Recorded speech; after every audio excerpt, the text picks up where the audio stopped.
할렐루야. 같이 해볼까요? 나는 누구입니까? 예, 오늘은 이런 제목을 가지고 누가복음 세 번째 시간을 갖도록 하겠습니다. 여러분, 안데르센의 동화 중에 미운 오리 새끼라고 다들 아실 거라고 생각을 합니다. 요즘에 뭐 그 제목을 약간 패러디해서 미운 오리 새끼라고 하는 예능 프로그램도 있는데, 미운 오리 새끼 뭐 대충 다 아시죠? 저보다도 뭐 잘 아실 거라고 생각을 하는데, 오리들 무리 사이에 백조알이 하나가 떨어졌어. 이상한 알이 하나가 떨어져서 결국은 이제 새끼가 되어서 이제 막 오리들이 무리지어서 다니는데 놀림을 받는 거죠. 아우, 야, 너는 뭐 이렇게 못생기고 이상하게 기괴하게 생기고. 그러니까 오리의 어떤 관점과 입장에서 보면 되게 특이하게 생긴 거예요. 우습죠? 결국은 뭐 이렇게 서로 비교해 보면 누가 더 낫나 뭐 모자라나 하는 것을 비교해 볼 때에 오리가 절대 백조를 못 따라올 텐데, 절대 다수가 되다 보니까 핀치에 몰렸습니다. 여기서 잠깐 곁가지로 얘기하면 우리도 그래요. 성도도 그리스도인도 세상 속에서 나 한 사람일 때는 되게 외로운 것 같고 세상 사람들이 다 맞는 것 같은데, 결국은 누가 옳은가 누가 그른가는 나중에 이렇게 판단이 되는 거예요. 어쨌든 이 오리 새끼들이 자꾸 이 미운 오리 새끼한테 자꾸 막 이렇게 소위 갈구고 막 이렇게 그 스트레스 받게 하고, 그러니까 이 미운 오리 새끼, 즉 백조 새끼도 자꾸 자기 자신이 스스로 자괴감이 들고 자존감이 낮아지고 쪼그라들고, 왜 나는 쟤네들이랑 비교해 봤을 때 왜 나는 이렇게 이상하게 생겼나 하면서 자꾸 열등의식도 갖고 자괴감도 생기고 막 이래서 더 이상 그 무리에서 같이 있을 수도 없고, 하여튼 스트레스가 이만저만이 아닌 거예요. 그렇게 굉장히 낮은 자존감을 가지고 살았는데, 어느 날 이 물에 비친 자기 모습을 봅니다. 딱 보니까 어때요? 이상한데? 정말 굉장히 이상한데? 뭔가 다른데? 그러니까 어느 정도 크고 나니까 이제 한층 성숙한 백조의 모습이 딱 드러나는 거죠. 그래서 눈을 딱 들어보니까 저 멀리서 백조 무리들, 한 무리의 백조 무리들을 보고 자기 자신이 이 오리 새끼들, 오리들과 같은 존재가 아니라 자기가 백조와 같은, 나는 오리가 아니라 백조라고 하는 자기 정체성을 그제서야 비로소 깨닫게 되는 거예요. 그래서 안데르센의 동화를 보면 그 백조 무리와 함께 날아가는 것으로 이 이야기가 끝나고 해피 엔딩으로 이렇게 끝나는 것을 보게 됩니다. 저는요, 이 동화를 보면서 한 가지 각색을 한번 해봤으면 좋겠어요. 이 미운 오리 새끼, 즉 백조가 그 백조들 틈에 껴가지고 잘 먹고 잘 살고 해피엔딩으로 끝나는 거 말고 다시 자기 삶의 자리로 돌아가. 다시 오리들 무리로 돌아가. 그러면 어떤 일이 벌어지게 될까요? 똑같이, 아마 형들은 똑같이 그를 구박할 수도 있어요. 똑같이 여전히 못생기고 여전히 기괴하게 생기고, 여전히 우리와는 다른 종자고, 이렇게 여전히 스트레스 주고 여전히 압박하고 자기 자신은 뭔가 돌연변이처럼 이상한 존재일 수 있어요. 그러나 백조라고 하는 사실을 깨달은, 자기 자신의 정체성을 깨달은 백조는 더 이상 패배감이나 더 이상 우울함이나 이런 거에 사로잡혀 있지 않죠. 아이고 자식들, 아무리 잘난 척 해봤자 나는 너희보다 급이 다른 백조야. 그들이 아무리 못생겼다, 생긴 거 가지고 뭐라고 하고 뭐 특이하다고 하는 거 하고 해도, 자기 자신의 정체성을 깨달은 백조는 더 이상 그것이 스트레스가 되지 않고, 더 이상 그들의 따돌림이 아니라 오히려 자기가 다른 사람들, 자기가 세상을 따돌릴 수 있는, 자기가 세상을 향하여 면박 줄 수 있는 그런 자신감을 가지고 살아가지 않았겠는가 라고 하는 생각을 하면서 이 미운 오리 새끼의 이야기를 생각을 해보게 됩니다. 여러분, 오늘날을 살아가는 우리들에게 있어서 자존감이라고 하는 것은 굉장히 중요한 문제입니다. 심지어 그리스도인들조차도 이렇게 허무함이나 인생의 공허감이나 혹은 우울감이나 이런 거에 빠져가지고 결국은 안타까운 결말에 이르는 그러한 세대들을 보게 될 때에 내가 누구인지에 대한 자기 정체성을 분명히 세우는 것이 얼마나 중요한지 몰라요. 미운 오리 새끼 한번 보세요. 그 이전에 자기 자신을 알았을 때와 몰랐을 때의 그 때를 비교해 보면 그 어떤 물리적인 변화도 일어나지 않았어요. 미운 오리 새끼일 때도 그는 동일한 털과 동일한 몸과 동일한 모든 신체 조건을 가지고 있었어요. 그 이후도 마찬가지. 그런데 그 비포와 애프터의 삶이 다른 이유는 뭐냐면 그 물리적인 그 어떤 요소가 아니라 자기 정체성을 분명히 깨닫고 세우느냐 그렇지 못하느냐에 따라서 삶의 내용이 달라지는 거예요. 여러분, 저는 지난주 목요일에 감리교 교육국에서 주최하는 다음 세대 회복을 위한 교육 컨퍼런스라고 하는 그러한 세미나에 다녀왔습니다. 사실은 제가 원해서 다녀온 건 아니지만 어쨌든 우리 가족이 온 가족이 그 대동해가지고 이천에까지 가가지고 교육 세미나를 들었어요. 저도 다음 세대에 굉장히 관심이 많고 또 한 가지 그게 또 숙제이기도 하고 또 코로나를 직면해 있는 이 상황 속에서 다른 교회들의 사례는 어떠한가 궁금하기도 하고 말이죠. 한 가지 귀가 뻥 뚫리는 소리를 제가 듣고, 화양교회라고 아십니까? 화양교회라고 저기 건대 앞에 그 세종대와 건대에 굉장히 인접해 있는 굉장히 큰 교회가 있어요. 화양감리교회라고 하는 교회인데, 그 교회가 한때 굉장히 많이 성장했다가 여러 가지 모양으로 이제 많이들 이탈을 하고 그랬는데 청년들이 15명 남았대요. 청년들이 15명 남았는데 7년 만에 그 청년이 800명이 된 거예요. 800명이. 아마 우리 류전도사님 집이 근처니까 잘 알 거라고 생각을 하는데, 그래서 사람들이 그 부흥의 이유에 대해서, 부흥의 원인에 대해서 역학적인 생각을 하는 거예요. 건대랑 가깝고 세종대랑 가깝고 이러니까 대학생들이 많고 그러니까 온 것 아니냐, 교회 건물이 많고 그러니까 온 것 아니냐. 물론 그러한 요인들을 배제할 수는 없어요. 그러나 이 목사님이 하시는 얘기가 굉장히 신박합니다. 뭐냐면 이 15명밖에 없는 이 그 청년 시대에 본인이 부임해가지고 사역을 하는데 다 청년들이 예배드릴 생각은 안 하고 패배감에 쩔어 있고 자존감도 없고 자기가 그리스도인이라고 하는 영적인 정체성도 없고, 그래가지고 이 목사님이 프로그램화 시킨 게 뭐냐면 자기 정체성을 자신에게 선포하는 거예요. 너는 그냥 존재가 아니라 하나님께서 부르신 특별한 존재이고 하나님께서 거룩한 나라요 왕 같은 제사장으로 삼아주신 그런 특별한 존재다. 여러분, 오늘 베드로 이 주보 한번 보세요. 주보 금주의 한 구절 한번 보겠습니다. 다 같이 베드로전서 2장 9절에 있는 말씀의 일부분인데 다 같이 한번 선포하겠습니다. 시작.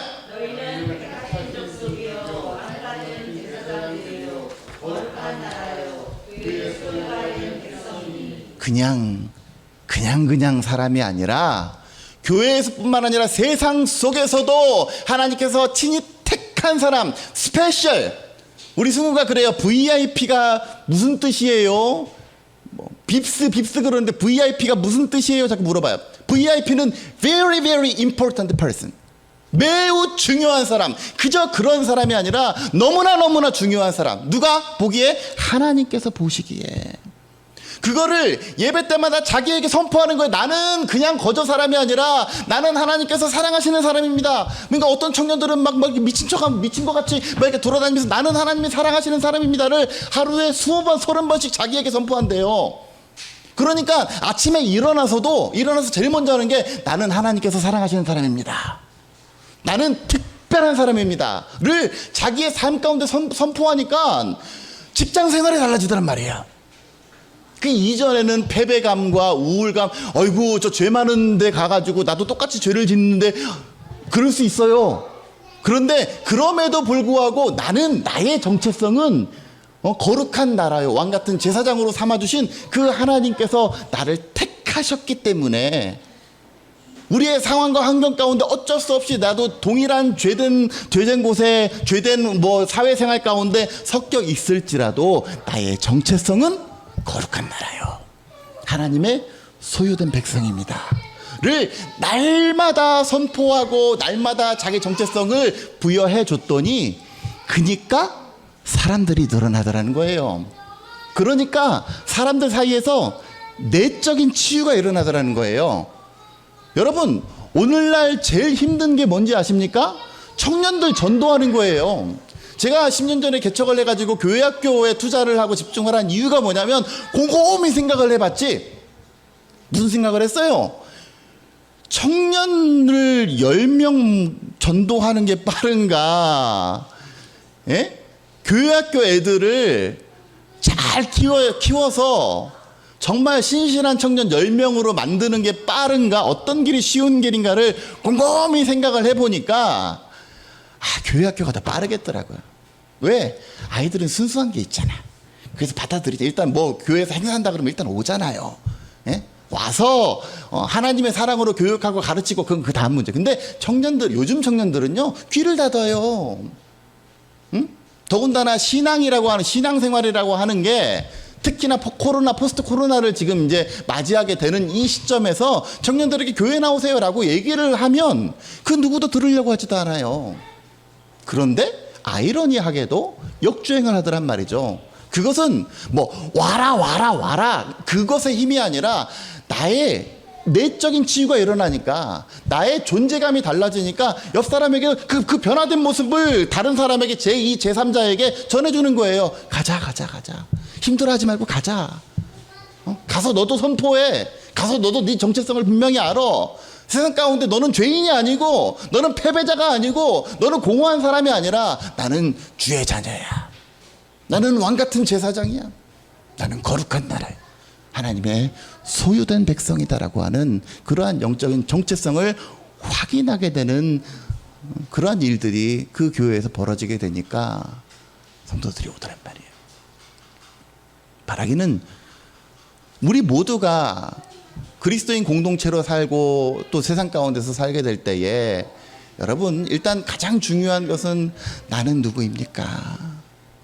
나는 그저 그런 사람, 탕류와 같이 이 세상이 혼탁하니까 나도 동일한 혼탁한 몸과 마음을 가지고 떠내려가는 그러한 사람이 아니라, 비록 작은 존재일지라도 내 안에 생명력이 있어서 송사리가 물살을 거슬러 올라가듯이 나도 생명력 있는 그리스도인으로서 이 땅을 살아가노라고 하는 영적인 정체성을 먼저 확립하고 나아가는 저와 여러분들 되어주시기를 주의 이름으로 간절히 축원합니다. 그러기에 우리의 예배도, 저도 그런 생각을 해요. 성도의 교제할 때 뭐 여러 가지 인사가 있겠지만 당신은 특별한 존재입니다. 하나님께서 당신을 너무나 사랑하십니다. 하나님께서 나도 사랑하시고 우리 자녀들을 위한 특별한 계획이 있습니다를 날마다 선언하고 선포함으로 우리의 삶이 우리가 선포한 대로 이끌림 받는 귀한 삶들이 되어주시기를 주의 이름으로 간절히 축원합니다. 우리 오늘 본문의 말씀이 나는 어떤 사람인가에 대한 궁극적인 질문을 하는 거예요. 한번 41절부터 52절까지 보면서 하나님 안에서 과연 나는 누구인가를, 그것을 아는 것이 얼마나 중요한지를 함께 살펴보면서 은혜를 나누고자 하겠습니다. 41절 보시죠. 마테마가 누가복음을 공관복음이라고 했는데, 이 공관복음 중에서 예수님의 어린 시절, 유년기 시절을 다루는 것은 오직 누가복음밖에 없습니다. 그런 측면에서 이 일화는 굉장히 귀한 일화라고 할 수가 있겠는데요. 41절, 그의 부모가 해마다 6월절이 되면 예루살렘으로 갔다. 여러분, 우리가 성경을 읽어보면 예수님의 공생의 사역 기간을 3년으로 잡습니다. 그 이유를 아세요? 그 이유는 성경 어디에도 예수님께서 3년 동안 공생애 하셨다라고 하는 말은 없어요. 한 가지 단서는 뭐냐면 예수님께서 30세 때 공생애를 시작하셨다. 예수께서 공생애를 시작했을 때 나이가 30세쯤 되시니라 라고 하는 그 구절은 있어요. 근데 3년 동안 공생했다라고 하는 거는 어디에 근거를 하냐면 예수님께서 예루살렘에 유월절을 지내는 것, 유월절에 관한 이야기가 3번 나오기 때문에 그렇습니다. 여러분, 이 당시에 유월절은 1년에 한 차례 모든 이스라엘 백성들, 모든 하나님의 사람들이 유월절을 지내기 위해서 반드시 1년에 한 차례는 예루살렘에 와서 하나님 앞에 예배를 드리는 것이 관례였어요. 그 얘기입니다. 예수께서 12살 되었을 때에 그들이 이 절기의 관례를 따라 올라갔다. 그 날들을 마치고 돌아갈 때에 한 일주일간 머물렀어요. 아이 예수는 예루살렘에 머물렀어요. 근데 그 부모는 이를 알지 못하고 동행 중에 있는 줄로 생각하고 하룻길을 갔다. 참 정신이 없죠. 예? 그러니까 여기서 알 수 있는 거는 두 가지. 하나는 이들 부부가 참 정신이 없었다 이때. 근데 그럴 수밖에 없어요. 왜? 사람이 무지하게 많아. 전국 각지에서 다 모였으니까 얼마나 많았겠어요. 더군다나 두 번째로 생각해 볼 수가 있는 건 뭐냐면 동행 중에 있는 줄로 생각을 했다. 아, 적어도 이들 부부만 간 것이 아니라 일가 친척들이 다 함께 모여서 갔고 예수님이 그들 중에 있을 것이라고 생각을 하고 미처 신경 쓰지 못하고 갔을 거예요. 제가 지난주에 목요일날 우리 그 컨퍼런스를 다녀왔다 그랬는데, 우리 사모는 그 교육국에 소속된 사람이니까 거기 일을 하러 갔고, 저도 세미나에 참석하러 갔고, 또 거기서 이렇게 그 강의하시는 교수님이랑 개인적으로 호영어제 하는 사이니까 이렇게 겸사 인사도 하러 갔고, 이런 식으로 해서 각자의 할 일들이 있었단 말이에요. 그러니까 우리 승우도 같이 가가지고 있는데, 포지션이 애매한 거야. 그러니까 어떻게 해요? 거기에 있는 직원들한테 이모 불러가면서 얼마나 이쁜 척을 하는지 그냥 가서 막 꼬리 살랑살랑 흔들고 하니까 이모들이 이쁘다 하니까 좋아가지고 막 그러고 있는 거예요. 그러니까 우리는 신경들 못 쓰는데 지가 알아서 그냥 잘 있어요. 그러니까 평소처럼 신경 쓰지 않아도 그냥 그 의뢰 잘 있나 보다 하고 그냥 우리 각자 할 일을 하는 거예요. 아마도 예수님의 부모가 그런 상황이지 않았는가 싶어요. 왜? 굳이 아빠 엄마가 지금 살피지 않아도 일가 친척들이 많이 있고 그리고 무리들이 많이 있고 12살쯤 되면 충분히 앞가림할 나이가 되었기 때문에 그래서 아마 무리들 중 어딘가에 있을 것이라고 생각을 하고 무려 하루 동안이나 고향 땅으로 돌아가는 그런 상황이었어요. 근데 점호를 해보니까 아무리 찾아도 없는 거예요. 45절 만나지 못함에 찾으면서 예루살렘에 돌아갔더니 사흘 후에 성전에서 만났더라. 그러니까 여러분 한번 생각을 해보세요. 길을 하루 종일 길을 간 거예요. 다시 집으로 돌아갔죠. 그런데 그때부터 찾았어요. 그러니까 하루 웬 종일 찾은 거예요. 그리고 아무리 찾아도 없으니까 다시 돌아간 거예요. 그러니까 오는 길 하루, 가는 길 하루, 찾은 거 하루 이렇게 해서 3일 동안이나 여러 방면으로 찾아다녔는데 만나지 못하고 결국은 예루살렘 성전에서 만난 거예요. 46절 집중하세요. 사흘 후에 성전에서 만난즉 그가 선생들 중에 앉으사 그들에게 듣기도 하시며 묻기도 하셨다. 듣는 자가 다 그 지혜와 대답을 놀랍게 여겼다. 하나님께서 특별한 지혜를 주신 거죠. 특별한 지혜. 40절 거기 40절 한번 보세요. 아기가 자라며 강하여지고 지혜가 충만하여 하나님의 은혜가 그의 위에 있었다. 그렇게 자랐기 때문에 얼마나 영특하고 얼마나 특별하겠어요. 그러니까 말로 안 지지, 이론으로 안 지지, 하나님의 말씀으로 절대 내노라 하는 사람들 앞에서도 절대 세상적 지식을 가지고 또 세상적으로 열심히 노력한 사람들보다도 훨씬 더 대단한 지식과 지혜를 가진 거예요. 48절 그 부모가 보고 놀라며 그의 어머니는 뭐라고 얘기하느냐?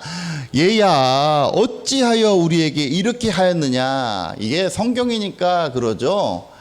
예? 실제적으로 무슨 일이 일어났을까요? 엉덩이한테 팍 치면 얘 임식이야 도대체 뭐하고 있었냐?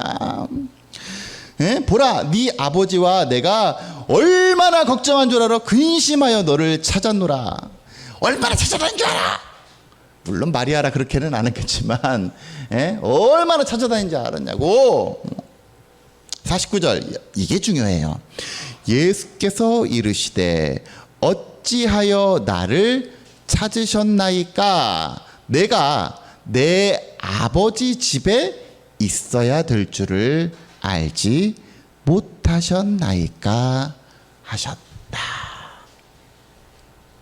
예수님이 뭐라고 얘기한 거예요? 어린 예수, 이 아이 예수가 지금 딱 은유리만한 나이의 예수가 뭐라고 얘기를 해요? 나를 왜 찾았어요?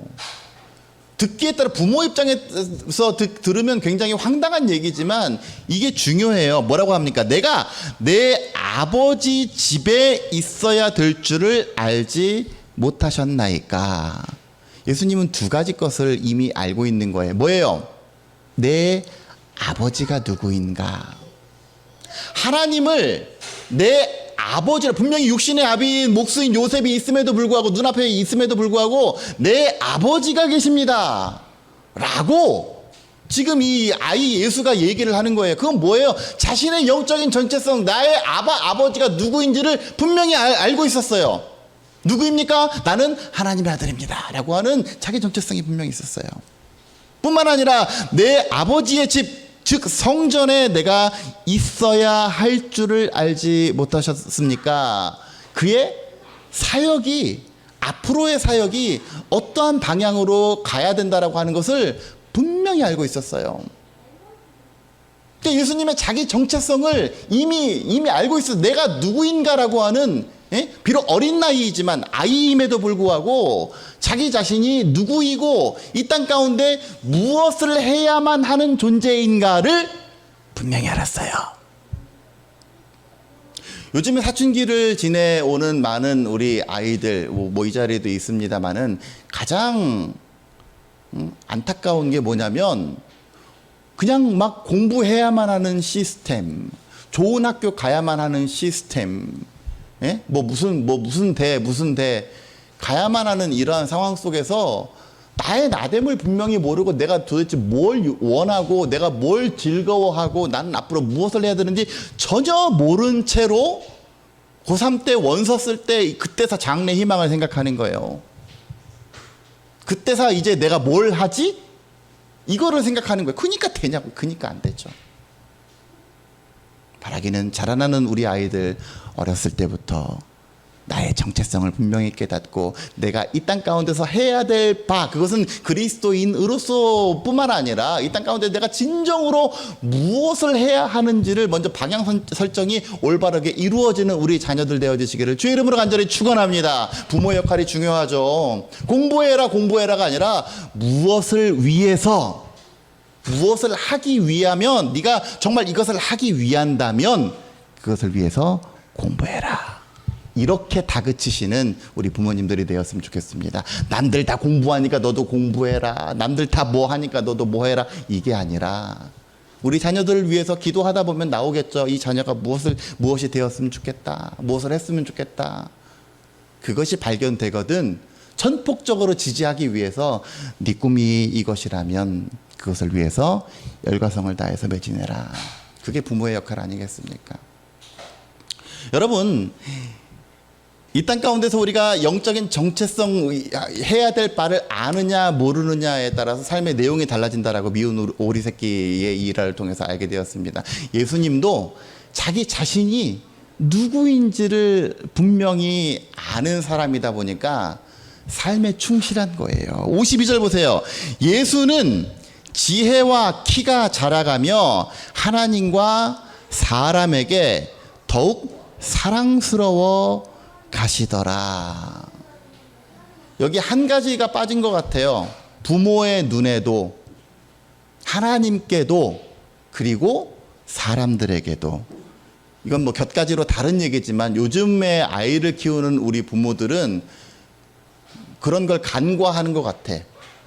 내 자식, 내 눈에는 예뻐 보이는데 다른 사람의 눈에는 어떻게 보이든지 말든지 그거 신경 안 쓰고, 특히나 믿음의 자녀라고 하면서, 믿음의 가정이라고 하면서 하나님께서 이 아이를 보시기에 어떨까라고 하는 것은 전혀 신경을 안 쓰고 그저 내 눈에는 내 눈에 보여서 예쁘면 그걸로 족하는 걸로 생각을 하는 사람들이 있어요. 가장 귀한 아이는 뭐예요? 하나님께 인정받고 다른 사람들에게도 인정받는 거예요. 내 새끼 이쁘다고 무조건 감싸고, 내 새끼 귀하다고, 신앙생활 이거 뒤로 하고, 그냥 내 새끼 귀하고 내 새끼 공부해야 되니까 무조건 학원에 보내고, 그거 온전한 교육 아닙니다. 바라기는 저와 여러분들을, 그리고 여러분들에게 속한 모든 자녀들이 내 눈에 뿐만 아니라 하나님에게도, 그리고 다른 많은 사람들에게도 온전히 사랑스러워 보이고 온전히 존귀해 보이는 귀한 역사가 있으시기를 주의 이름으로 간절히 축원합니다. 정체성을 아니까 뭐가 바뀌어요? 이 51절 보세요. 예수께서 함께 내려가사 나사렛에 이르렀다. 그러니까 이게 모든 순례의 일정을 마치고 고향으로 돌아간 거죠. 고향으로 돌아갔는데 어떻게 했다? 순종하여 받드시더라 그랬어요. 지금 우리 개역개정판에는 좀 애매해. 저는 이게 무슨 말인지 못 알아먹겠어가지고 다른 성경들을 봤어요. 무슨 뜻이냐면 예수님이 그 부모에게 다시금 순종하며 살았다. 이런 말이에요. 근데 보세요. 50절 보세요. 50절. 그 부모가 그가 하신 말씀을 깨닫지 못했대요. 영적으로 조금 약간 아둔한 거야. 영적인 세계를 온전히 이해하지 못한 거예요. 그러면 예수님의 입장에서, 어린 예수의 입장에서는 그 부모가 얼마나 사실 따지고 보면 하찮겠어요. 얼마나 참 그렇겠어요. 그런데 그럼에도 불구하고 이 예수님은 자기 정체성을 분명히 아니까 이 공생의 기간 가운데 인격적으로나 여러 가지 면에서 잘 갖추어진 존재로 자라나기 위해서 그 부모에게 순종하는 거예요. 그 부모를 잘 봉양하는 거예요. 비록 눈에 안 찰 수도 있어요. 왜? 뭐 영적인 얘기도 잘 못 알아들어. 그럼에도 불구하고 그 부모에게 순종하며 살았다. 그러니까 여러분들, 우리도 세상 가운데서 나의 정체성을 분명히 알면 똑같은 상황과 똑같은 환경, 내 눈에 보기에 좀 성이 안 차는 그런 구석들도 있을 것이고, 더러는 나로 하여금 죄짓게 만드는 그런 상황과 환경도 있을 것이고, 여러 가지 나와 좀 이렇게 껄쩍지근한 상황도 있을 거지만, 그럼에도 불구하고 예수님은 최선을 다해서 자기 본분을 다했어요. 아까 전에 화양교회 이야기를 하다가 말았는데, 그 청년들의 삶의 내용이 어떻게 달라졌느냐? 아니에요. 동일한 직장에서 동일한 모습으로 살았어요. 그런데 내용이 달라졌다니까? 똑같은 회식 자리도 있었고, 똑같은 스트레스도 있었고, 똑같은 상사로부터의 압박도 있었고, 똑같은 죄된 요소들도 다 있었어요. 그런데 내가 나의 정체성을 분명히 하고 나니까, 나는 빛난 존재라고 하는 것을 깨닫고 나니까, 그거를 대하는 방식이 달라지는 거예요. 그 이전에는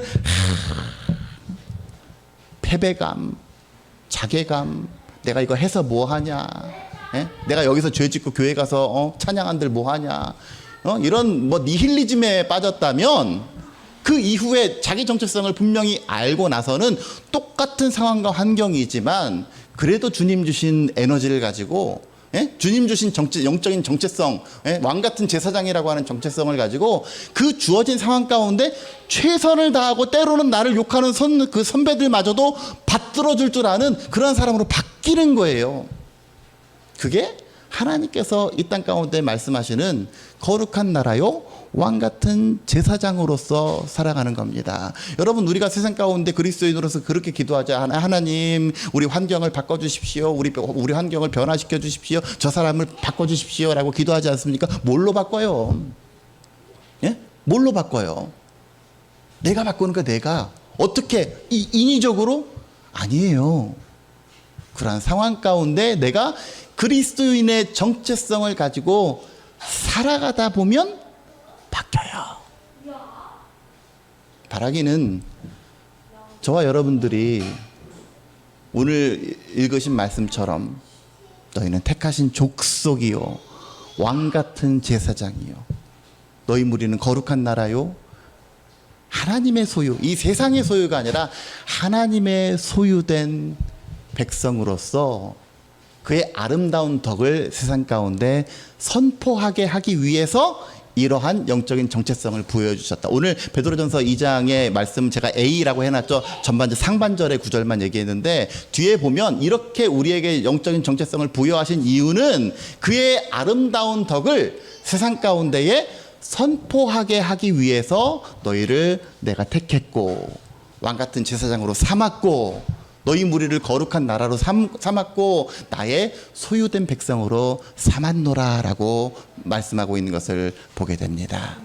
사랑하는 성도 여러분, 우리가 진정으로 그리스도인이라면 더 이상 우울해하거나 더 이상 좌절하거나 세상 가운데 나의 상황으로 인해서 절망하지 마세요. 우울감은 이 목사에게도 동일하게 있어요. 때로는 패배감도 와. 때로는 참 뭐 제가 늘상 얘기하지만 하기 싫을 때도 있어요. 그러나 언제나 나는 특별한 존재다.